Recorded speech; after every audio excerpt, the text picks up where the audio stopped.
5 hits. Seriously? Well, yeah, I had 7 dice, 6 dice. I had 10, I mean, and I got 5 hits. seriously? Seriously. On camera, where are you? That's crap. So what good was that? None. Right, we're both dead.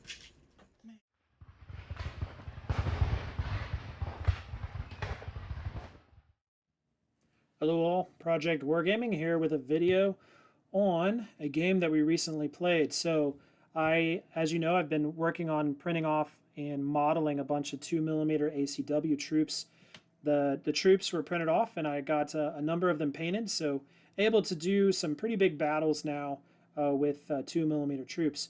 Not really found a rule system that I like necessarily, and so just been doing a homebrew rule set for right now that I can play with family and friends.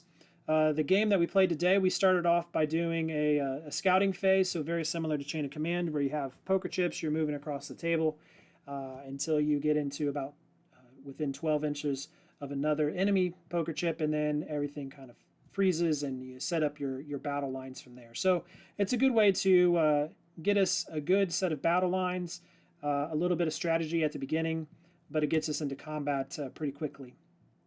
The game actually is going to open up with Confederates moving their troops up on their right flank, which is going to be the west side of the battlefield, into a pretty strong position. The Union are going to counter by bringing up a division of their own, actually 2 divisions in this area. They have an entire corps over here. The problem with the Union setup is that they don't have as much room to spread out as the Confederates, and so they're not able to bring all their troops to bear quite as quickly. But Scott is doing a good job playing the Union troops, and so he's trying to get his models up and actually form a nice battle line. Over on the eastern side of the field, there is a big hill that we call the Bald Hill, or Bald Hill, and so this is actually where the initial combat opens up and the battle begins. So Confederates are able to come over top of the crest of the hill there, and the Union are waiting, and so there's combat almost immediately. This combat at the beginning is pretty much just trading back and forth shots, not terribly effective shooting at this long of range, but soon enough this battle is going to get closer and things are going to get a little bit nastier, particularly for the Confederates, but it's never going to be so bad that they actually get pushed off the hill. So long-range cannon fire there is taking a toll. Scott is moving up his troops there, and he's able to actually get an entire division to move to the bottom of the hill so that he can actually do some flanking maneuver and flanking shots from his troops at the bottom of the hill. So it kind of pins in the Confederate player, and he's not able to spread out quite there. And so really by the end of the game, he has an entire division that he's not able to bring into bear because he just doesn't have the room to move them. The game is played by initiative, and so you draw out little chits that give you the initiative, and then each player rolls a dice, and that gives you the number of pips, command pips, that you can use to move your troops around. Of course, you use dice to determine hits and things like that, and when things don't go well, like they didn't here for the Confederate player, they actually have to move back, and then the black beads are casualties, and the yellow beads actually represent disorder amongst the ranks. So the Union player is able to move up here, do a good amount of damage to those batteries that are out and exposed. But while he does that, Scott's troops actually are able to get shot in the flank by some cannon, and so that really starts to take a toll there as well. And so while he's able to push and actually kill some of those batteries, he's never able to really push forward because his troops just take too many casualties to really be completely effective in a push-through maneuver. His dice rolls never seem to really pan out.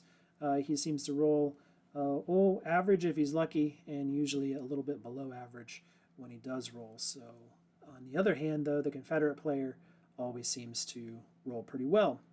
So once those charges and maneuvers over there on Bald Hill don't play out, the battle again moves down to the western side of the field, and the Confederate player receives a pretty substantial and organized charge from the Union player. This is going to do quite a bit of damage to him, but the Confederate player again is able to take it in stride because he's able to give a number of casualties to the Union player as well. And so he's at least trading 50-50 when it comes to those casualties.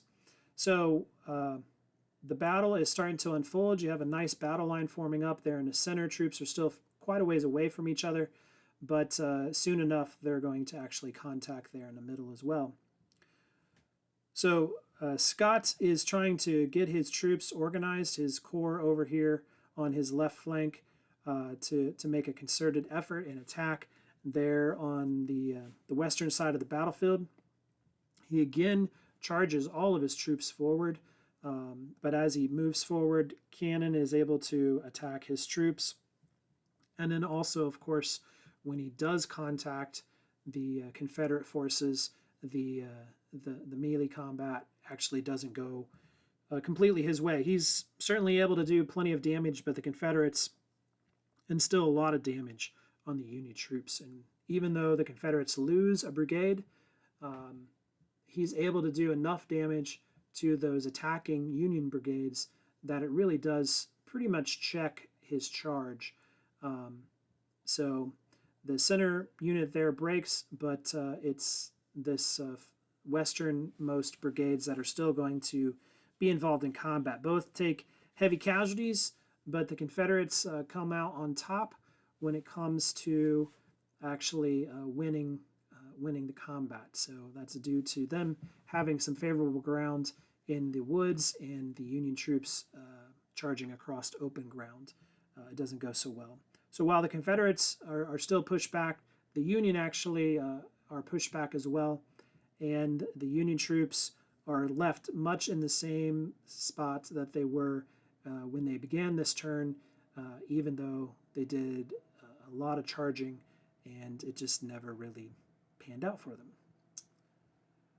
The troops then, the battle really moves to the center of the field.